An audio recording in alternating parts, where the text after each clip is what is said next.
¿Quién me puede contar de qué trataba la primera lectura? ¿Alguien recuerda el mensaje de esa primera lectura? ¿De qué? El leproso que se curó. Que se curó. Exactamente. ¿Y cómo se llamaba ese leproso? Naamán. Y era un pagano. No era que perteneciera al pueblo de Israel, al pueblo de Dios. Era un pagano. Y había en la región de Israel muchos leprosos. Nos dice el Señor, muchos leprosos. En tiempo de Eliseo. ¿Y quién se acercó a Eliseo para ver el amor y la misericordia de Dios? ¿Solamente quién? Naamán, el único leproso que se acercó a pedirle a Eliseo que por obra y por gracia de Dios fuera sano. Aquí en esta lectura no está, pero antes de eso que nosotros acabamos de escuchar, va Naamán donde Eliseo, y Eliseo ni siquiera salió para verlo, solamente le mandó a decir con uno de los suyos: vaya, dígale a Naamán que vaya al río y se bañe 7 veces. Y entonces Naamán, ¿qué dijo?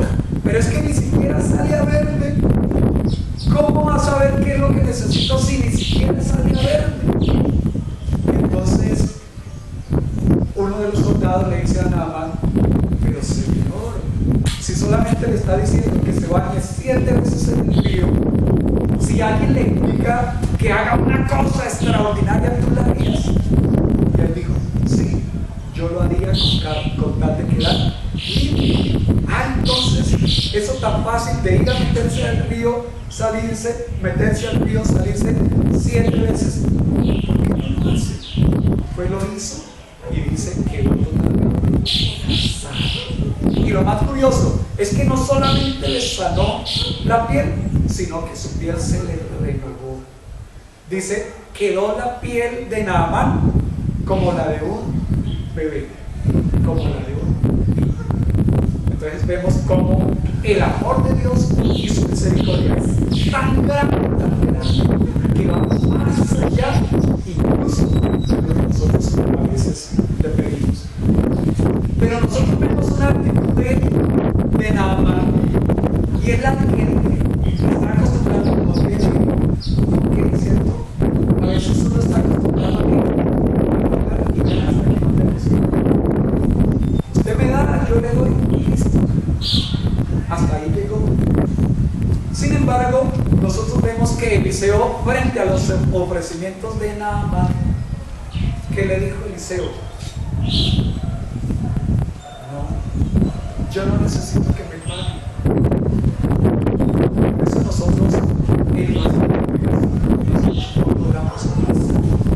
Porque la palabra de Dios nos dice: lo que recibieron gratis, denlo gratis. No cobramos peticiones. ¿Por qué? Porque la palabra de Dios nos dice: lo que recibieron gratis, denlo gratis. Eso no tiene precio. El amor y la misericordia de Dios no tienen precio. Nosotros no podemos estar pagando para decir que porque pagué entonces tengo derecho. Porque nosotros no tenemos delante de Dios ningún derecho. Porque nosotros frente a Dios, que somos absolutamente nada. Solamente los derechos los tenemos porque Dios, por su infinito amor, ¿qué hace Dios? Sencillamente nos ama, y tan grande es su amor que no necesita que le paguemos. Solamente Él nos ama y nos da. ¿Qué es lo que Él quiere? Es que nosotros volvamos nuestros ojos a quién. Que nosotros volvamos nuestros ojos a quién. A Dios. Y entonces nosotros vemos cómo Naamán, al descubrir la gratuidad del amor de Dios, llega y dice: bueno, como no me recibe nada, yo voy a disponer esto para ti. Entonces, como andas a pie, yo te voy a destinar unos animales para que tú andes. hizo de todas maneras una ofrenda, ¿cierto? No como pago, sino porque se dio cuenta que de todas maneras, frente a la necesidad de las demás personas, nosotros tenemos que acudir a la necesidad de las demás personas. Entonces, una ofrenda ya es muy diferente, porque la ofrenda no lo hace como pago, sino lo hace para agradar ¿a quién? A Dios. Y entonces dice, desde ahora en adelante no ofreceré sacrificio a otros dioses paganos, sino que ofreceré sacrificio al único Dios, que es el Señor. ¿A cuántos dioses? Al único Dios, que es nuestro Padre Celestial. Al único. No hay que ofrecerle sacrificio a ninguno más, sino al único Dios, que es nuestro Padre Celestial, y a nuestro Señor Jesucristo. Entonces nosotros vemos en la segunda lectura cómo aparece San Pablo allí sacrificado. Aparece un San Pablo que está ofreciendo su sufrimiento. ¿Para qué? ¿Para beneficio de quién? De las personas que van a creer en quién, en Cristo. De las personas que van a creer en quién, en Cristo. ¿Qué nos dice la lectura con respecto a Cristo? Que si nosotros sufrimos con Cristo, vamos a ser glorificados ¿con quién? Con Cristo. Que si nosotros reconocemos a Jesús, vamos a ser reconocidos ¿por quién? Por Jesús. Pero también nos dice que si nosotros negamos a Jesús, también vamos a ser negados ¿por quién? Por Jesús. Recuerden una lectura que dice que el reino de los cielos es como aquel que va y unos entran, ¿cierto?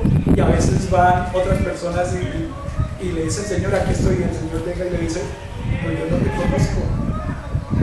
Le dice, Señor, pero si yo prediqué en las plazas, Señor, pero si yo hablé de ti, Señor, hice muchas cosas por ti.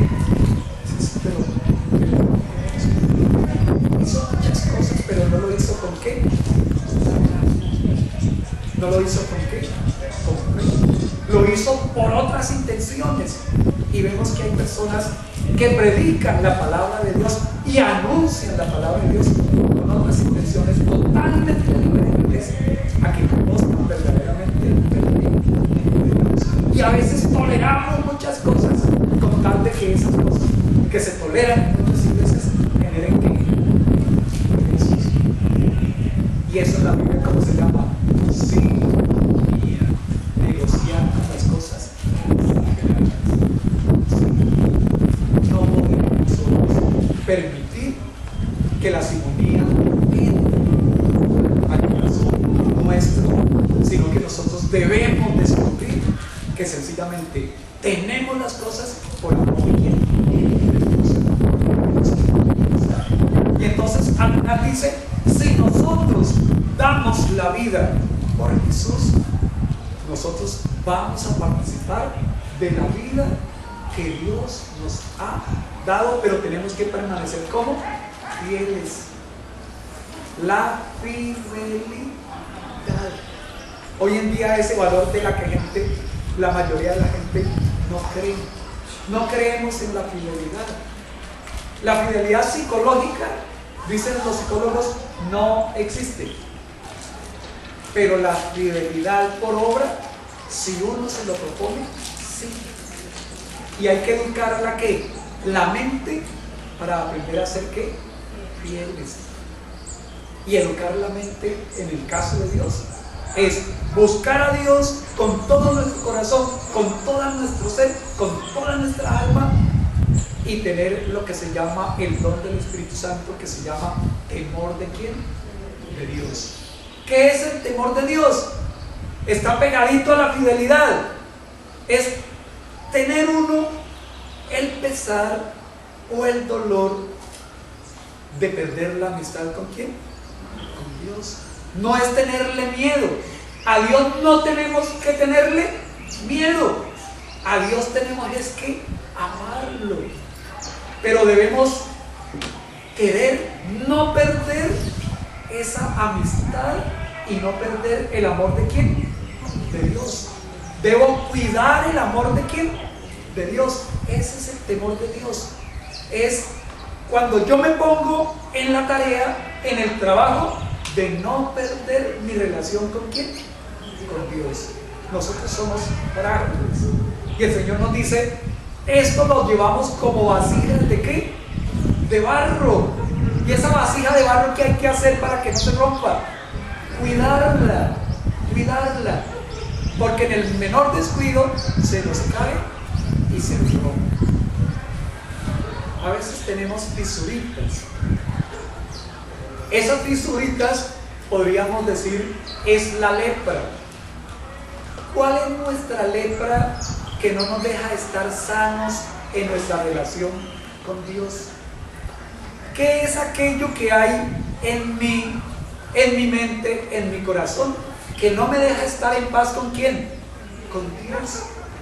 Revisemos nosotros nuestra vida y pidámosles al Señor para que nos sane ese pecado, esa tentación, esa duda, que sane en nosotros ese rencor, ese odio, esa falta de paz, de armonía, de tranquilidad que nosotros tenemos en nuestra vida, en nuestro corazón. ¿Qué hay en nosotros que no nos deja acercarnos verdaderamente a descubrir el amor y la misericordia de Dios? Y pidámosles al Señor que nos sane. Y vemos nosotros en el Evangelio maravilloso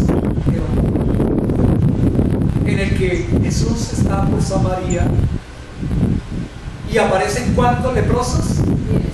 10. Y los 10 que le decían a Jesús, Señor, ten compasión de mí. Señor, ten compasión de mí. Y Jesús se acerca a ellos y les dice, vayan y preséntense al sacerdote. Cuando ellos van de camino, ¿qué dice la palabra? Se van limpiando y quedaron ¿qué? Sanos. Acérquense a los sacerdotes y yendo de camino quedaron ¿qué? Sanos. ¿Cómo ve uno el amor de Jesús, el amor de Dios ahí? Misericordioso, ni siquiera llegaron allá, sino que yendo de camino ya el Señor que los y cuántos se volvieron a dar gracias. Uno solo. ¿Y qué le dijo el Señor? ¿Dónde están los otros 9? ¿Dónde están? Solamente vino uno. Los otros eran del pueblo de Israel y solamente vino uno que era donde extranjero. Gracias a Dios. Y que nos damos cuenta que a veces uno no valora lo que uno tiene. Uno no valora lo que uno tiene. Y el Señor entonces nos está invitando a que valoremos lo que nosotros tenemos. Y cuando valoramos nosotros lo que tenemos, reconocemos que lo tenemos gracias a ¿quién? A Dios. Y por lo tanto hay que darle gracias.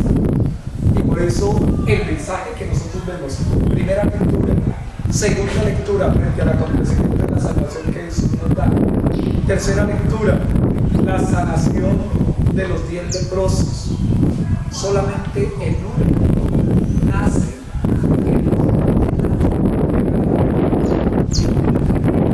y la gratitud se da cuando nosotros tenemos cosas. Y la gratitud se da cuando nosotros reconocemos el beneficio y aceptamos con amor el beneficio que nosotros tenemos. Y entonces sale la necesidad de dar gracias. Se vuelve a Jesús, se muestra a sus pies, lo glorifica, lo alaba, lo reconoce como el Señor, y el Señor le dice, te ha salvado. De la gratitud mostrada delante de Jesús nace el de haber sido bendecido, y ese amor nos da lo que nosotros llamamos fe. Creo porque Él me amó primero. Creo porque Él me bendice con sus dones.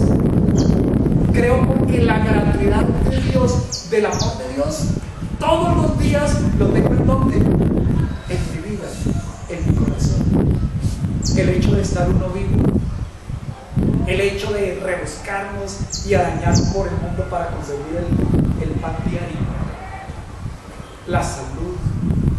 ¿Por qué no decir los problemas también que nos ayudan a nosotros a qué? A mejorar el alma.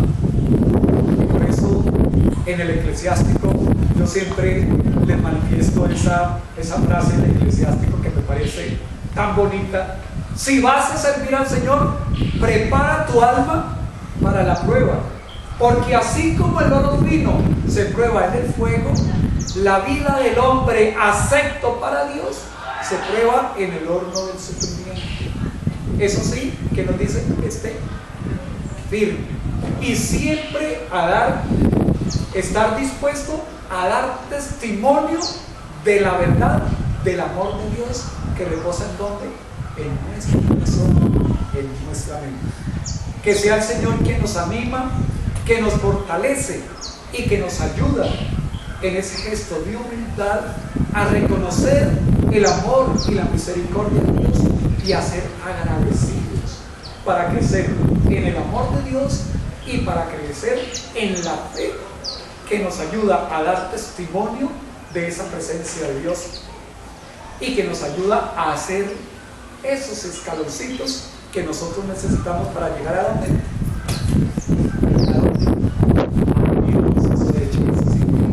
Muy bien. Para llegar a donde, con esos sentimientos, continuamos con la celebración. Amén.